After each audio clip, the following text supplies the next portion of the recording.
Dari tahun ini sampai tahun ini. Nggak mati. Setelah itu kemana? Nah, pertanyaan kemana berarti mengibaratkan diri kita itu sebagai sosok. Kemana? Pertanyaan kemana berarti ada ruang dan waktu. Oh, Iya kan? Ya. Kita setelah mati kemana? Berarti kita mengidentifikasi diri kita sebagai sesuatu yang ada di dalam tubuh.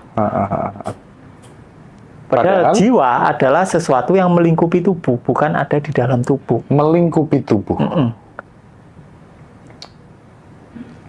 Tapi jiwa yang satu dan jiwa yang lainnya terpisah atau satu kesatuan? Nah, ketika kita menganggap jiwa kita terpisah, berarti itu belum ada di tataran jiwa. Tapi masih di identitas. Ya. Sip. Mulai agak pinter dikit ya. Bagaimana langkah konkret menerapkan letting in dalam pekerjaan dan mensinkronkan apa yang sudah kita pahami dengan bawahan? Seperti contoh, kami punya 9 unit, membawai 9 unit, instalasi dari beragam bidang disiplin ilmu dan masing-masing ada kepala unit dan permasalahan yang kompleks.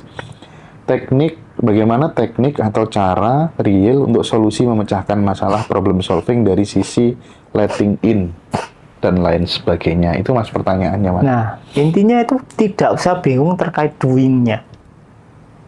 Jadi kalian perlu menyadari perasaannya sampai benar-benar damai, kemudian nanti akan gerak-gerak sendiri. Dan gerak apapun arahnya pasti hasilnya sama. Orang kaya ketika dia merasa kaya, dia mau gerak ke arah selatan, barat, timur, ketemunya uang. Kalau dia merasa miskin, mau itu ke barat, doing-nya, mau itu ke utara, atas, bawah, manapun arahnya, tetap ketemunya nggak ketemu uang. Makanya doing adalah tataran yang tidak usah terlalu dibingungkan. Otak kita pasti bingung, makanya perlu menyadari aliran pikiran. Perlu didengarkan, perlu berlatih mendengarkan suara-suara yang muncul di kepala. Jangan memihak salah satu. Biasanya kan kayak jadi dua kan, dia ngobrol sendiri kan. Biasanya kita condong ke salah satu sisi suara. Coba jadi sosok ketiga yang menyaksikan. Tapi terkadang teman-teman itu kan baru berlatih sehari, 2 hari, seminggu gitu. Itu tuh sudah mengambil sebuah kesimpulan sih. Oh, ternyata aku nggak cocok dengan teknik ini gitu. Itu pun juga terjadi kan. Kalau dalam apa tuh namanya kita berbicara soal mindset gitu kan, salah satu untuk mengubah program-program negatif itu kan dengan self talk, dengan scripting, yang itu kemudian hasilnya terkadang memang pasti ada kemajuan ketika dilakukan selama 90 hari berturut-turut, karena itu habit kan ya gitu. Nah, teman-teman ternyata banyak juga yang mengalami hal seperti itu, baru beberapa minggu itu sudah ngambil kesimpulan. Itu gimana tuh, Mas?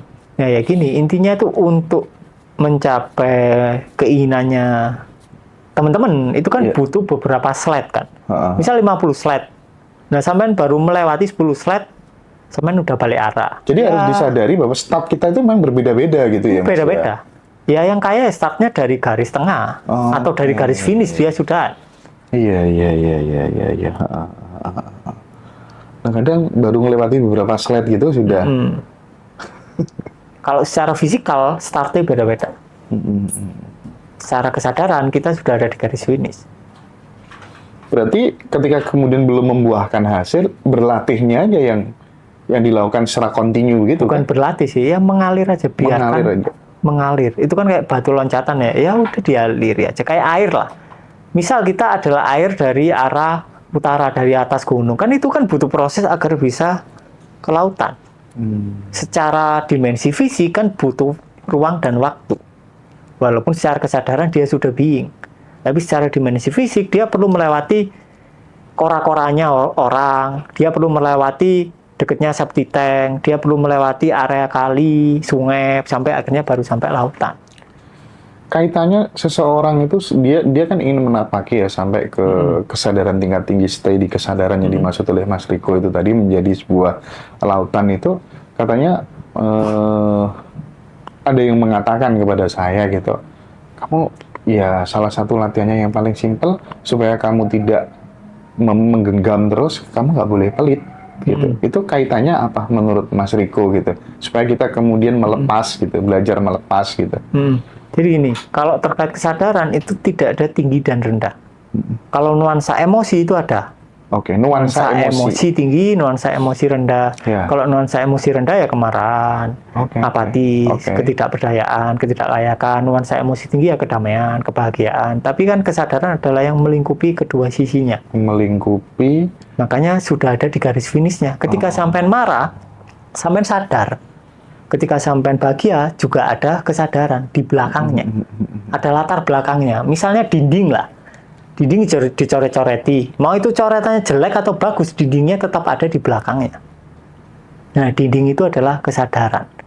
Kalau mau disimboliskan ke dinding atau papan tulis. Ya. Dinding adalah kesadaran gitu ya. Kesadaran melingkupi emosi yang negatif maupun yang positif gitu ya. Kalau soal pelitnya ya opsional. Kalau orang merasa miskin, dia mengeluarkan uang, dia makin merasa miskin. Tapi kalau dia di tingkat menengah atau atas, itu lebih mudah. Ketika dia mengeluarkan, dia merasa lebih kaya. Yeah. Tapi yang di tingkat bawah, ketika dia punya utang, dia dipaksa, misal karena ada dogma sedekah atau dogma yang lain, itu biasanya jadi backfire. Bahayanya di situ. Makanya perlu menyadari rasa nggak nyamannya. Sampai dia nyaman, tiba-tiba muncul keinginan sedekah, ya itu baru sedekahkan. Memunculkan sensasi kaya secara konsisten itu versi letting in, berarti seperti apa konkretnya? Nanti muncul sendiri. Muncul sendiri? Ketika rasa ketidaklayakannya sudah disadari total. Orang kaya nggak perlu berusaha beremosi kaya. Dia konsisten. Baik Mas Riko, titik pertanyaan Mas Hendra. Di video Mas Riko pernah menjelaskan apapun yang kita usahakan untuk mencari sesuatu adalah bentuk pelarian. Apakah kita bekerja sehari-hari itu juga sebagai pelarian? Bisa jadi. Jadi ketika kita merasa miskin atau merasa nggak punya uang, kita merasa kekurangan, itu biasanya ya karena kita merasa kekurangan, kita mengira bahwa kita harus melakukan sesuatu agar kaya. Berarti kan lari. Tapi kalau orang kaya beda. Oh, aku ingin dapat uang, aku harus melakukan sesuatu. Beda nggak?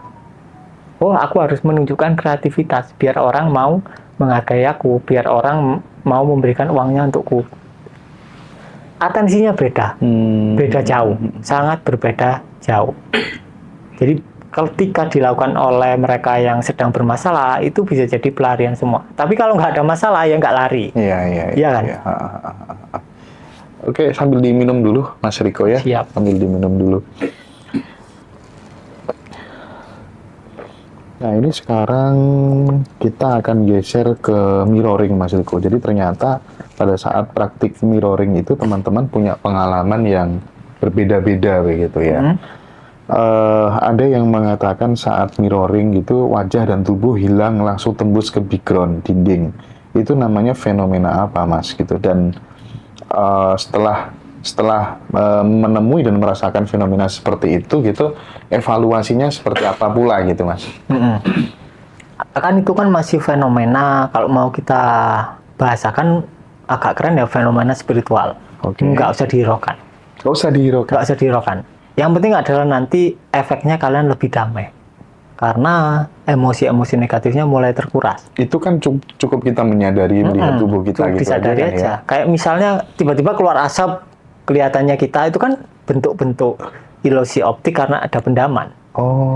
Karena kita ada dogma kalau misal kita banyak emosi negatif, nanti cahayanya hitam. Atau misal lah, orang kalau sering lihat acara TV, ruqyah muntah-muntah, ketika mirroring bisa jadi dia muntah-muntah karena dia percaya bahwa pembersihan itu ada muntah-muntahnya. Dan belum tentu orang lain muntah-muntah, belum tentu. Itu mungkin yang sering terjadi di ruqyah itu ya. Oke. Karena sudah ada data dulu, orang dulu. Biasanya muntah-muntah, maka aku ikut muntah-muntah juga. Ikut, jadi biawak dia. Jadi biawak, terus teriak-teriak gitu kan ya. Terus paranormalnya gitu kan ya. Oke, iya, bener juga sih. Iya, masuk akal itu. Kenapa mirroring wajah kita bisa berubah dan ada efek lega setelahnya? Kok bisa kayak gitu? Emang ada apa dengan mirroring, Om? Ya, disadari aja pertanyaannya. Aslinya kan pertanyaan nggak penting kan, kayak gitu kan. Ini kenapa gitu kan nggak penting kan, ini tinggal praktek.